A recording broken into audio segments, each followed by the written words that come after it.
أعوذ بالله من الشيطان الرجيم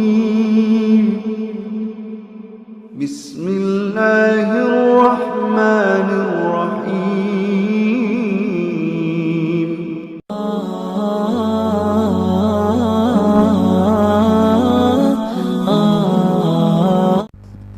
Assalamualaikum warahmatullahi wabarakatuh. Berjumpa lagi dengan saya Mulyawan, mahasiswa program studi pendidikan agama Islam Universitas Ahmad Dahlan.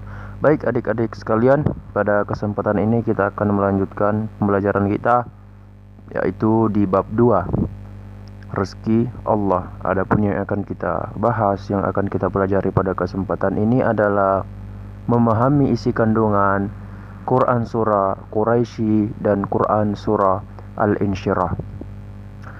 Adik-adik sekalian, sebelum kita masuk pada pembelajaran, mari kita berdoa bersama-sama semoga kita paham apa yang kita pelajari dan kita mampu mengamalkan apa yang kita pelajari. Dan juga semoga adik-adik sekalian tetap semangat belajar dan tetap sehat selalu dan berada dalam lindungan Allah Subhanahu wa taala. Baik, langsung saja yang pertama yaitu surah Quraisy. Jadi surah Quraisy ini merupakan salah satu surah yang ada di dalam Al-Quran. Nama Quraisy itu diambil dari ayat pertama yang berarti kaum Quraisy. Surah ini berada di juz 30 pada urutan atau surah ke-106. Surah Quraisy termasuk surah Makkiyah.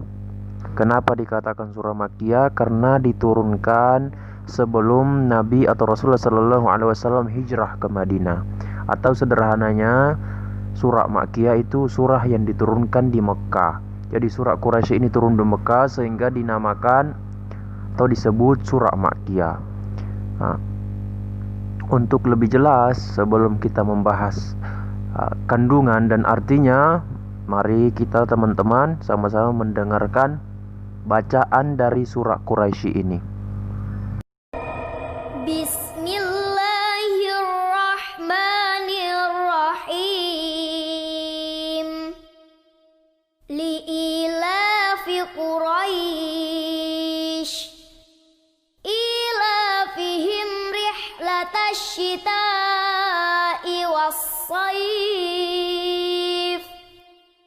falya'budu rabb hadzal bait allazi at'amahum min ju'in wa amanahum min khauf.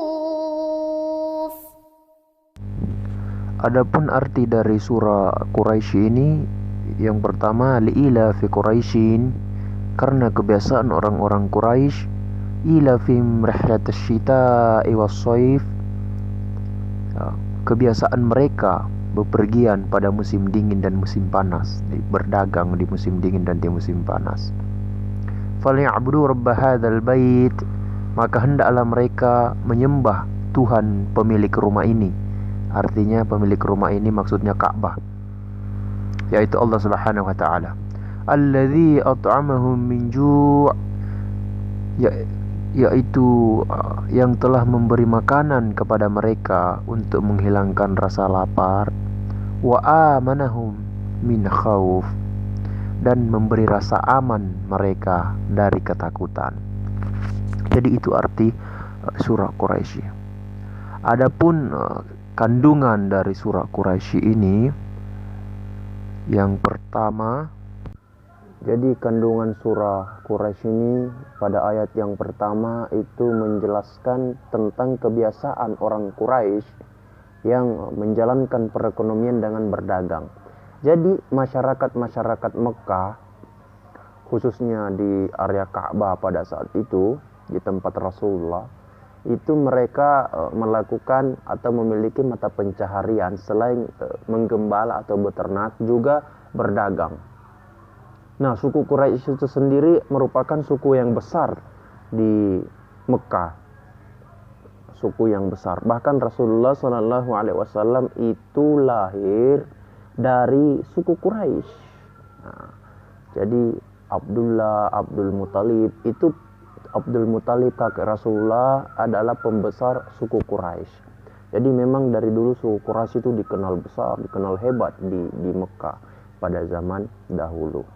Kemudian pada ayat pertama surah Quraisy membicarakan kebiasaan berekonomi atau berdagang. Pada ayat kedua, surah Quraisy ini menceritakan tentang perjalanan orang Quraisy dalam berdagang. Perjalanan yang dimaksud adalah pada musim panas dan musim dingin. Jadi orang-orang Quraisy dulu itu memiliki rute atau jalur perdagangan itu ada dua. Yang pertama, ketika di musim panas mereka berdagang ke negeri Syam. Sementara pada saat musim dingin mereka berdagang ke negeri Yaman. Jadi ada dua rute, jalur atau tempat orang-orang Quraisy melakukan perdagangan. Nah, pada ayat yang ketiga Allah mengingatkan orang-orang Quraisy ini untuk selalu bersyukur dengan rezeki yang Allah berikan. Kenapa? Orang-orang Quraisy yang melakukan perjalanan berdagang ke negeri Syam, ke negeri Yaman, itu mendapatkan rezeki yang besar dari Allah Subhanahu wa taala. Dalam perjalanan dilindungi, kemudian dalam perdagangan diberikan keuntungan, kesehatan, keselamatan. Itu semua rezeki yang diberikan oleh Allah Subhanahu wa taala. Makanya dalam ayat ketiga ini Allah memerintahkan, maka kalian orang-orang Quraisy itu hendaklah menyembah pemilik rumah ini atau Ka'bah, yaitu Allah. Hendaklah kalian menyembah Allah Subhanahu wa taala. Karena yang memberikan keselamatan, kesehatan, keamanan bagi kalian itu adalah Aku, kata Allah. Jadi yang memberikan kesehatan, keselamatan dalam perjalanan, keuntungan dalam perdagangan yaitu Allah. Maka hendaklah orang Quraisy ini bersyukur dengan cara apa? Menyembah kepada Allah, taat dan tunduk kepada Allah Subhanahu wa taala. Dan ayat yang terakhir yaitu alasan Allah kenapa orang Quraisy harus taat kepada Allah. Iya, karena yang memberikan mereka makanan pada saat lapar ya Allah. Yang memberikan mereka rasa aman atau keberanian dalam melawan ketakutan ya Allah. Nah, makanan yang dimaksud ya keuntungan pada saat berdagang. Rasa aman yang dimaksud adalah ya keselamatan pada saat melakukan perjalanan. Itu yang memberikan Allah. Maka hendaklah orang-orang Quraisy ini menyembah Allah Subhanahu wa taala. Jadi itu yang harus adik-adik kita semua pahami terkait kandungan surah Quraisy ini. Kemudian selanjutnya kita lanjut ke surah Al-Insyirah. Jadi yang kedua adalah surah Al-Insyirah. Surah Al-Insyirah ini surah yang juga ada dalam juz 30 pada urutan ke-94. Nama surah Al-Insyirah itu diambil dari ayat pertama dalam isi surah ini, yaitu yang berarti kelapangan. Nama lain surah Al-Insyirah itu ada, yakni surah Asy-Syarah.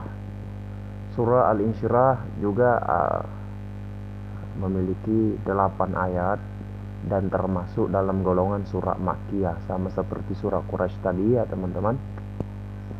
Dinamakan surah Makkiyah karena diturunkan sebelum Nabi SAW hijrah ke Madinah, atau surah Makkiyah, surah yang diturunkan di Mekah sehingga disebut Makkiyah. Sementara surah yang diturunkan setelah hijrahnya Nabi, yaitu di Madinah, diturunkan di Madinah, disebut surah Madaniyah. Nah, berhubung surah Al-Insyirah dan surah Quraisy ini di Mekah, maka disebut surah Makkiyah. Selanjutnya mari kita bersama-sama dengarkan bacaan surah Al-Insyirah. Bismillahirrahmanirrahim.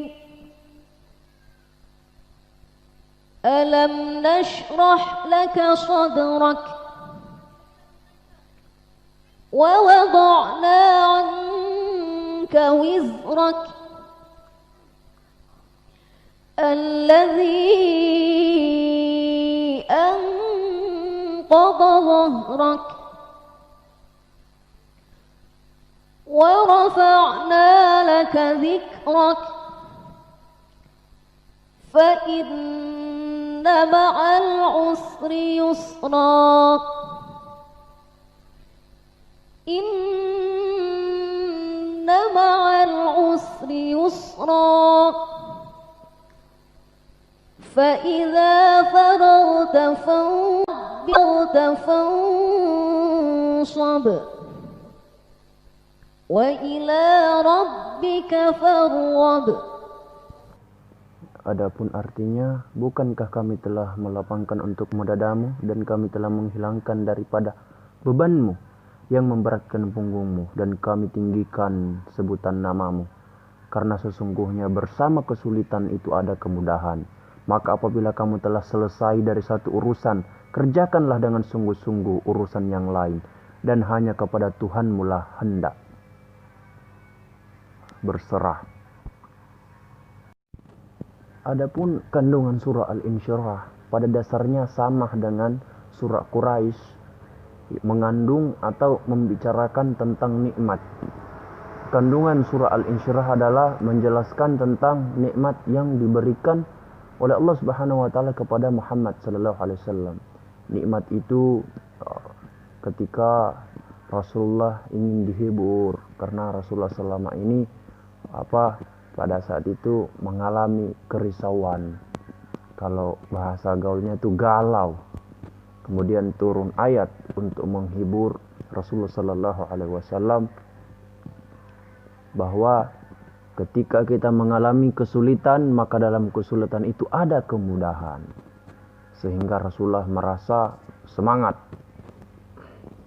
untuk mengemban amanah menjalankan dakwah, untuk menyebarluaskan ajaran Islam. Kemudian apa yang dapat kita tarik dari kandungan surah Al-Insyirah ini adalah kelapangan dada dalam menerima syariat Allah Subhanahu wa taala.